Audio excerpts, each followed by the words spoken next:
اتنا ہی طرح طرح کے مسائل میں گھرتا چلا جا رہا ہے، طرح طرح کی پریشانیوں میں مبتلا ہے۔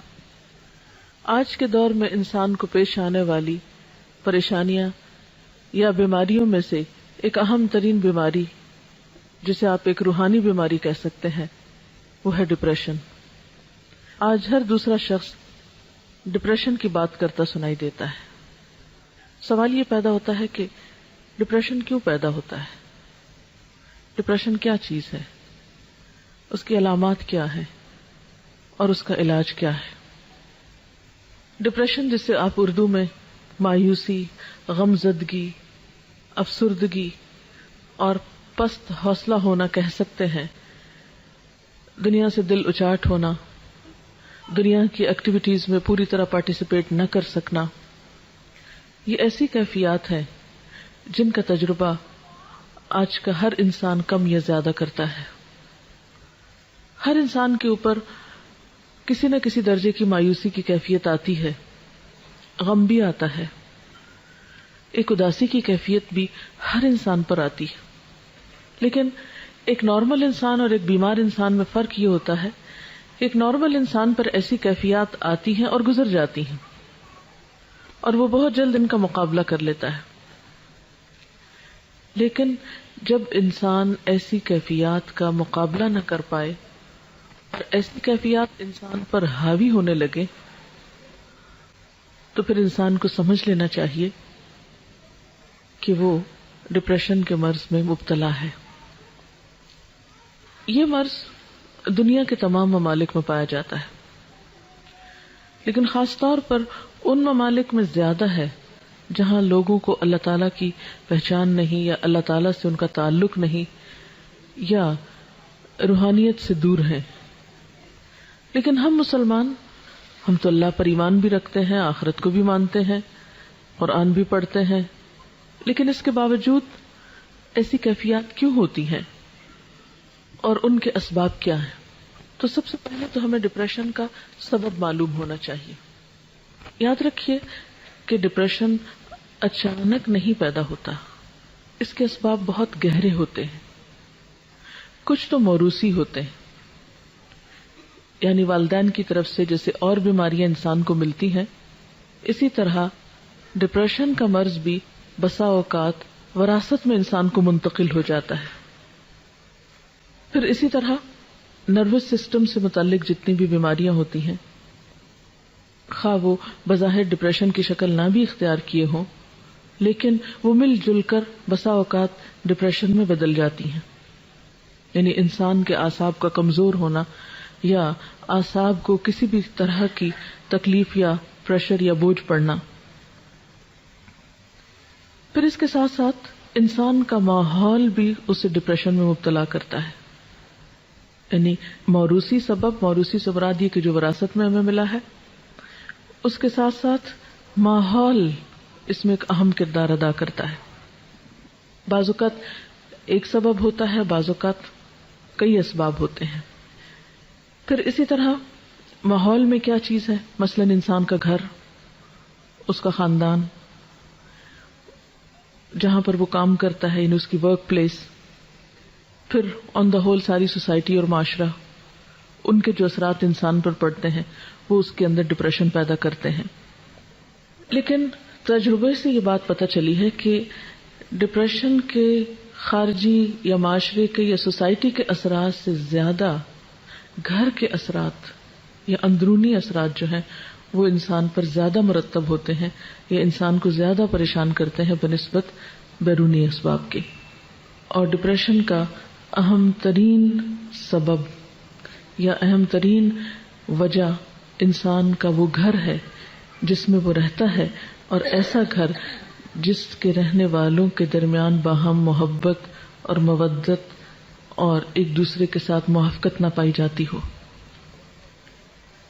جس گھرانے کے اندر، جس خاندان کے اندر رہنے والے افراد کے درمیان باہم بدگمانی پائی جاتی ہو، باہم ایک دوسرے کے ساتھ ڈفرینس آف اوپینین ہر معاملے میں پایا جاتا ہو، اور خصوصاً وہ بچے ڈپریشن کا شکار ہوتے ہیں بڑے ہو کر جن کے والدین نے ان کو بھرپور توجہ نہ دی ہو، یا جو والدین کی محبت اور شفقت سے کسی بھی وجہ سے محروم ہوئے ہوں، یا جن پر والدین نے بے جا سختی کی ہو ناجائز طور پر۔ پھر اسی طرح ڈپریشن کے ان اسباب کے ساتھ ساتھ انسان کی بالکل اپنی ذات کے اندر بھی کچھ کشمکش ہوتی ہے جو ڈپریشن کا سبب بنتی ہے۔ اندر کی کشمکش کیا ہوتی ہے کہ انسان کے اندر کچھ خواہشات ہوتی ہیں، اور وہ خواہشات بالکل فطری خواہشات ہوتی ہیں۔ تو بعض اوقات جب انسان کی وہ خواہشات پوری نہیں ہوتی، یا وہ خواہشات حد سے بڑھی ہوئی ہوتی، یا وہ خواہشات جائز کی حدود کو کراس کرنا چاہتی ہیں، اور معاشرہ یا دین یا مذہب یا حالات یا ماحول ہمارا اس کے راستے میں رکاوٹ بنتا ہے، تو یہ جو اندر کی کشمکش ہے یہ بھی انسان کو ڈپریشن میں مبتلا کر دیتی ہے۔ یعنی ذاتی خلفشار، اندر کی کشمکش، اندر کی جنگ۔ مثلا دل ایک چیز کو چاہتا ہے لیکن دوسری طرف انسان دیکھتا ہے کہ اس کے حالات اس کو اجازت نہیں دیتے، مثلا اس کی جیب اجازت نہیں دیتی، اس کا خاندان اجازت نہیں دیتا، اس کا دین اجازت نہیں دیتا۔ تو یہ جو کشمکش ہے انسان کے اندرونی جذبات کی اور بیرونی دباؤ کی، یا اندر ہی ایک قوت ہے جو ایک چیز طلب کر رہی ہے اور دوسری اس کو روک رہی ہے، تو وہ اندر کی جنگ جو ہے یہ بھی انسان کو بیماری میں مبتلا کر دیتی ہے۔ ان اسباب کے ساتھ ساتھ علامات کا جاننا بہت ضروری ہے، کیونکہ کسی بھی بیماری کی جب علامتیں ہم کو پتہ چلتی ہیں تو پھر انسان اس کا صحیح طور پر علاج کر سکتا ہے۔ ان علامات میں پہلی علامت ہے تنگ دلی کا احساس، دل کی گھٹن، اندر کی گھبراہٹ، پھر اطمینان کا نہ ہونا، سکون کا نہ ہونا، بلا وجہ بے چینی کا احساس بغیر کسی ظاہری سبب کے۔ بعض اوقات تو انسان بے چین ہوتا ہے، غمگین ہوتا ہے، اداس ہوتا ہے، اس کی کوئی وجہ ہوتی ہے۔ مثلا آپ کو پتہ چلتا ہے خدا نخواستہ کوئی عزیز دوست رشتہ دار فوت ہو گیا، کوئی نقصان ہو گیا، کوئی مال کا نقصان ہو گیا، کوئی اور کسی چیز کا نقصان ہو گیا، تو ایسے نقصان انسان کو غم میں یا دکھ یا تکلیف میں مبتلا کرتے ہیں۔ ایک بہت واضح اور آبویس سی ریزن ہوتی ہے، انسان کو پتہ چلتی ہے، لیکن بعض اوقات جب وجہ نہیں پتہ چلتی اور اندر ایک بے چینی ہے تو یہ پھر ڈپریشن ہے، یہ ڈپریشن کی علامت ہے۔